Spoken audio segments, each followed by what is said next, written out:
அதுக்கு ஒரு குரு படிச்சு அந்த ஜாஸ்தியில்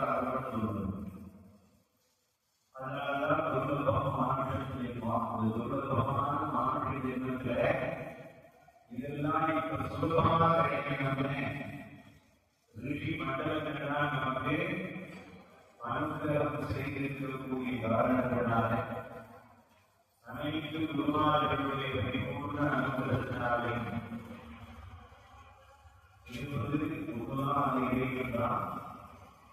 அனைத்து குருமார்களுடைய அனுகிரகத்தினாலே ஜெகன்மாதா ஸ்ரீ பரமேஸ்வரி தேவியினுடைய திருவருட்கருணையினால் இந்த காயத்ரி நிலையம் காயத்ரி மகாலயம் சொல்லக்கூடிய ஒசூரில் பஞ்சாயத்து தேவதாமத்தில் செய்த சக்தி பொதுவாக பஞ்சமும் காலை சித்தி அஞ்சு நாள் நாம் எந்த காரியத்தை செய்தாலும் அந்த காரியம் கிடைக்க வேண்டும். இதுதான் நீர் நெருப்பு காற்று ஆராயம் பற்றிய புத்தகத்தில் மூலமாக நம்மெல்லாம் ஏற்படுகிற சுவாமிகளை செய்திருப்பார்கள் சொல்லியிருக்கிறது. அதனால இந்த பஞ்சாயத்து வழிபாட்டிலேயே அதுவும் வழிபாடாக நம்ம வீட்டில் தான் நம்ம செஞ்சு வந்தோம். முன்னாடி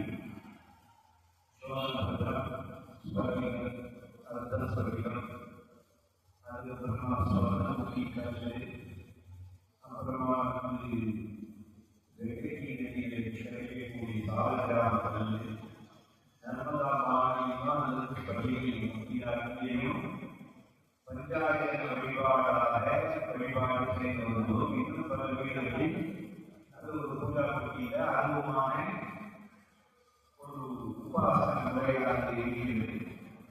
சுப்பிரமணிய வழிபாடு எடுத்து ஒரு முறை செய்வார்கள். சில பேர் வீட்டில் வேலை வைத்து அல்லது நாமங்கள் வைத்து வழிபாடுகள் செய்வார்கள். அவ்வழியை நாம் பார்த்தோம்னால் மகாவீரர்களுடைய பரிபூர்ண அனுகிரகம் நமக்கு இருந்தால்தான் இந்த மாதிரி ஒரு பூஜா போதனை வழிபாடு காரியங்களை தொடர்பு முடியும். நாம் ஒவ்வொருவரும் தெரிந்து கொண்டே ரிஷிகள் தேவர்கள் பிறர்கள் பற்றிய மகாயங்கள் செய்வதற்காகத்தான் இந்த சரீரமானது நமக்கு கொடுக்கப்பட்டுள்ளது. ஒரு சில பேருக்கு சின்ன வயசிலேயே ஒரு ஞானமானது ஏற்பட்டு ஒரு அனுகிரகம் இருந்ததுனால் அவர்கள் சிறு வயதிலேயே துறவியாக வந்து அவர்களுக்கு வெளியிலும் வாழ்வதற்காக தேவையான ஒரு பழக்க வழக்கங்களை கொண்டு எல்லோருக்கும் நன்கு உபதேசங்களை செய்வதற்குரிய ஒரு பாகியத்தை அனுபவிக்கிறார்கள். தொடக்க நேரத்தில் கூட எங்கேயோ ஒரு சித்தரோ ஒரு முனிவரோ ஏதோ ஆசிரியர்களோ கொண்டுலாம் வீட்டில் சொன்னதான் இல்லை. அதனால ஏதோ ஒரு தொடக்க நேரத்தில் ஒரு குழந்தை வந்ததாக வருது. அதனால இது அத்தனையுமே குருமார்களுடைய சம்பிரதாயம் பகவான் கீதை மாதிரி एवं परपराप्राप्तिं विदु ईश्वर सर्वभूतानां हृदयेन्द्रियतिष्ठति ब्रह्मेण सर्वभूतानि निद्रारूपाणि मायया ईश्वर करुणाकले ஈகி கொண்டிருக்கிறார். அது சந்தேகமில்லை. நம்முடைய வாழ்க்கையில் சுத்தமும் சுத்தமும் மாறி மாறி வருகிறது. அதெல்லாம் நமக்கு நல்ல பலனாக கிடைக்க வேண்டும் என்பதற்காக தான் நான்கு வேதங்கள், சாஸ்திரங்கள், புராணங்கள், மன அமைதி ஏற்படணும், சித்த சுத்தி ஏற்படணும், சம்பந்தமான சம்பத்து ஏற்படணும்.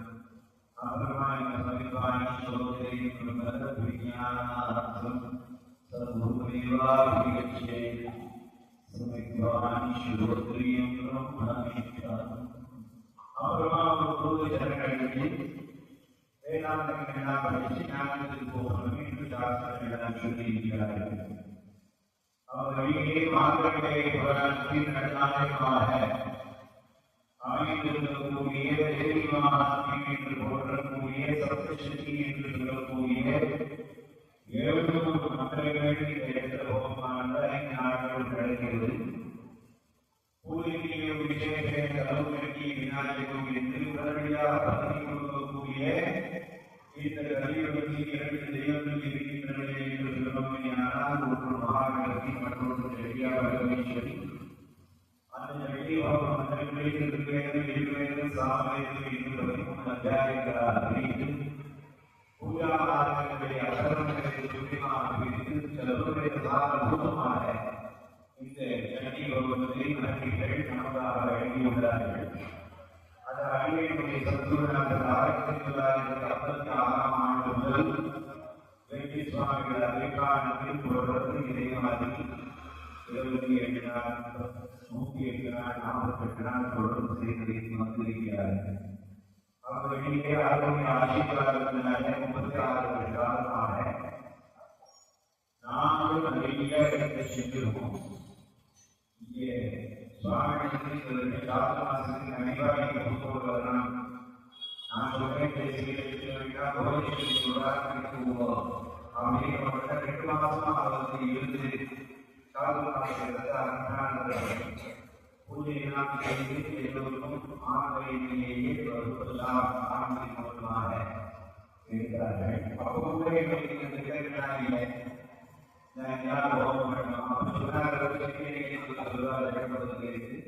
ஒரு 5 பாராயணம் செய்வார்கள். ரொம்ப சந்தோஷமாக இருந்தோம். இருந்தாலும் என்னன்னா நடக்கக்கூடிய காரணம் முக்கியமாக கிருஷ்ணானந்த சுவாமியுடைய அவஸ்தான். அவர் எல்லா வேதாந்தத்தையும் படித்ததுக்கு அப்புறமும் தேவி மகாத்மியத்தை படிக்கணும்னு ஆசைப்பட்டு அது என்ன அவர் படிக்கிற பகவத்கீதை எழுதுகிறோம்னா தர்ம அர்த்த காம மோட்சம் அறப்பொருளிக்கும் வீடு அறத்திற்காகவும் 4 சப்தசக்திகள் இருக்கின்றன. மனுஷங்கிறது அறத்திற்காக ஏற்பட்டது. தர்ம அர்த்தம் உங்க வாழ்க்கையில் சுகமாக இருக்கும். அர்த்தம்னா பணம் கிடையாது. வாழ்க்கையில் சுகமாக இருக்கணும்னா தேவி மகாத்மியம். இல்லற வாழ்க்கையிலே கெட்ட சிந்தனைகள் இல்லாம நாம் ஆனந்தமா வாழணும்னா அதுக்கு வாசலாயம் எழுதுவது ஞான சாஸ்திரம் பகவத்கீதை எழுதணும். எல்லாத்துக்கும் 700 நமக்கு உதவுகிறார்கள். அது எல்லாத்தையும் நாம் படித்தாலும் தகவல் நாள் நமக்கு கிடைக்கும்னா எல்லா இடத்துலையும் இருக்கு. அதே மாதிரி உபாசனா மாதத்தில் பகவத்கீதையை பேசுகிறார்கள். அதே மாதிரி நம்முடைய நலன்களை எப்படி இருக்க வேண்டும், நம்மளுடைய வேல்யூஸ் சொல்றாங்க, நம்முடைய பழக்க வழக்கங்கள் எப்படி இருக்க வேண்டும் அப்படிங்கிறதெல்லாம் நிறைய சொல்லியிருக்கிறார்கள். அதே மாதிரி இந்த தேவி மகாத்மியத்தையும் மனிதனை பலப்படுத்தக்கூடிய ஒரு விதமான சாஸ்திரங்களை அமைச்சு இந்த தேவி மகாத்மியத்தில் 7 பேர் வியாக்கியானம் எழுதியிருக்கிறார்கள். அதில் ஆராதா சரிமங்கலாம் போக சொந்த அவர்களா தர்மார்த்த காம முக்கியங்கள் எழுதுகிற முக்கிய உதாரணங்களும் கிடைக்கும். அது இந்த காயத்ரி நிலையம் இருக்கு. தினமெல்லாம் நடந்ததா காயத்ரி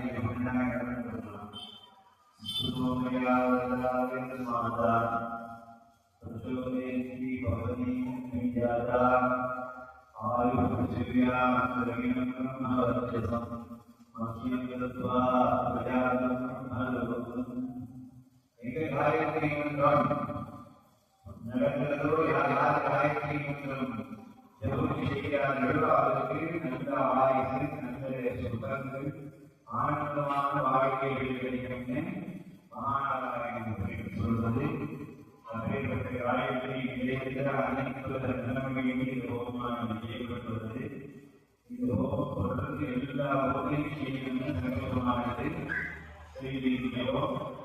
அது எதுக்காக புவனேஸ்வரி பீடம் 126 வருடத்துக்கு முன்னாடி சதாசிவ சரஸ்வதி சுவாமி என்ற ஒரு மகான் வெற்றியாயிருந்து வெற்றி பதவியை தொடர்ந்து உறவியாகி நேர காட்சிகளுக்கு சென்று ராமகிருஷ்ணானந்த சுவாமி வேதாந்த பாடம் படித்து அவருக்கு சஞ்சாரமாகிட்டு அப்படியே பிரச்சனை யாத்திரையா வந்து நாரதாபதி மாநிலம் கோவில் தபஸ்ரீ கொடுத்து ராஜாக்கண்டா அவர் ஒரு பூர்வகையை வைத்திருந்து அதற்கு மகாசமாதி எல்லாம் பேசி நடைபெற்று அதுக்கப்புறமா அவருடைய சமாதியை அவருடைய சிஷ்யன் சிவப்பிரகாச சுவாமி 1932ஆம் ஆண்டு கண்டுபிடித்து அதற்கு 23 சிஷ்யர்களை ஏற்படுத்தி அது ஒரு சாதாரண சுவாமியை நல்வழிப்படுத்தி குருநாதருக்கு கைகரியின் சிவாலயத்தை புதுக்கோட்டை அனுப்பிவிட்டார்.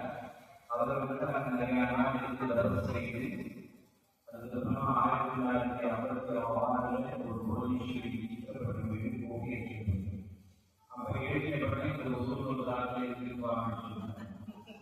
அதனால என்னன்னா எல்லாமே ஒன்றும் ஒரு சம்பந்தம் இருக்கு. அந்த சம்பந்தம் இருக்கிறதுனால நிறைய காரியம் கிடையாது. அந்த 56ஆம் ஆண்டு போகேஸ்வரி முடிவுகளை சாந்தானந்த சுவாமி ஏன்னா அவையே எல்லாம் பிரச்சாரம் நம்முடைய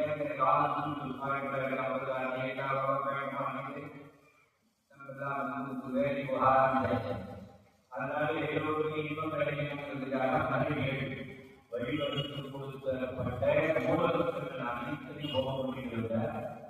அதில் வெற்றி பகுதி பிரதானமாக செய்கிறார்கள். அதுக்கப்புறமா 1936ஆம் ஆண்டு வெற்றி சுவாமியுடைய சிஷ்யரே வெற்றி சுவாமி அதிகாரம் செய்தார். 1962ஆம் ஆண்டு ஜெயமாதா புவனேஸ்வரி கும்பாபிஷேகமாச்சு.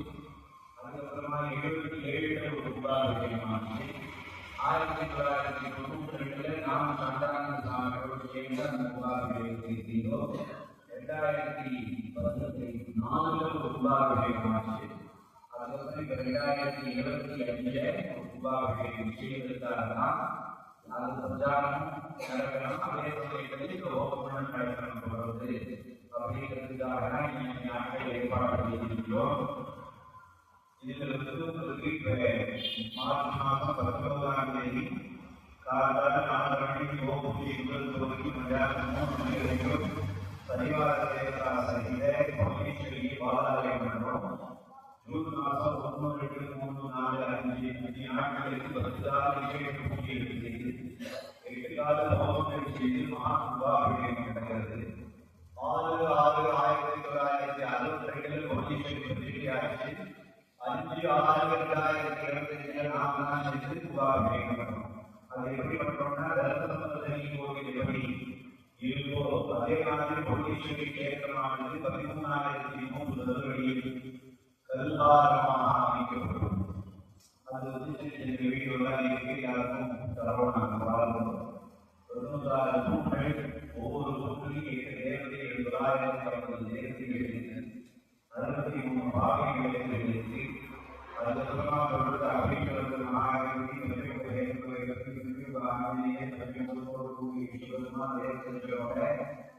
ஞானஸ்வரத்தில் குரு பீடம் தட்சிணாமூர்த்தி தட்சிணாவதி குருநாகரிகம் தேவர் தர்மத்திரி மகாவிஷ்ணு காசி விஸ்வநாத பட்டேலம் அப்படி சுவாமிகள் 40 புத்தரான கைவல்யானந்த அபூத சுவாமிகள் 50 சுவாமிகள் சந்திராம ஜெயமாதா புவனேஸ்வரி மகாமேரு ஜெயமாதா புவனேஸ்வரி அஷ்டாதசி மகாலட்சுமி துர்காதேவி அதுக்கு சுவாமிகள் சாதாரண சுவாமி பொருட்கள் 1 மணி நேரத்திலேயே அமைத்து 2 வாயில் கோபுரம் அமைத்து 4 வாரைகள் அமைத்து அந்த பணியானது முடியாது. இப்போ மேலே அந்த வேலை போது அதுக்கப்புறம் ஒளி அமைப்பதெல்லாம் நடந்து கொண்டிருக்கிறது. அதனால ஒரு தேவலோகத்தில் எப்படி உபாபிஷேகம் நடந்ததோ அது மாதிரி நான் வேட்பாளரா கோடீஸ்வரிக்கு உபாபிஷேகம் பண்ணணும்னு தீர்மானம் செய்து நிறைய வேலையை செய்கிறோம். எல்லோரும் நீங்கள் அனைவரும் அதில் பங்கு கொண்டு அந்த உபாபிஷேகத்தை தரிசனம் செய்து அந்த உபாபிஷேகம் முடிச்சு மறுநாளே 40 நாளைக்கு தொடர்ந்து கோடீஸ்வரி மூலம் வேண்டிய போகிறது. அந்த மண்டலாபிஷேகம் முடிஞ்ச உடனே 3 வருஷக்காக கோடீஸ்வரி போட்டி போகணும். கோடீஸ்வரி மூலம் போகம் 3 வருஷக்காக இடைவிடாத காலை வேளையில் மாலை வேளையில் இதேவாக்கி சங்கயோகம் 3 வருஷம் நடந்தது. தேவி மகாத்மியத்தில் கடைசி அத்தியாயத்தில் ஏவம் சமாராதேவோ சதுர்வேதி இதாத்மனோ பரிபுஷ்டாணி தாக்கி பிரத்யக்ஷம் ராஜ்யவிகா என்ற ஸ்லோகம் மந்திரத்திற்கு இணங்க 3 வருஷ காலம் ஹோமம் நடக்கும்போது எல்லோரும் எப்ப வர முடியுமோ அங்க இருந்து அனைத்து குருநாதர்களுடைய அனுகூலத்தையும் சத்குரு சாந்தானந்த சுவாமியுடைய அனுகூலத்தையும் ஜெகன்மாதா புவனேஸ்வரி தேவியுடைய அனுகூலத்தையும் பெற்று சுகானந்த சுகவாய் வாழ்வை பெற்று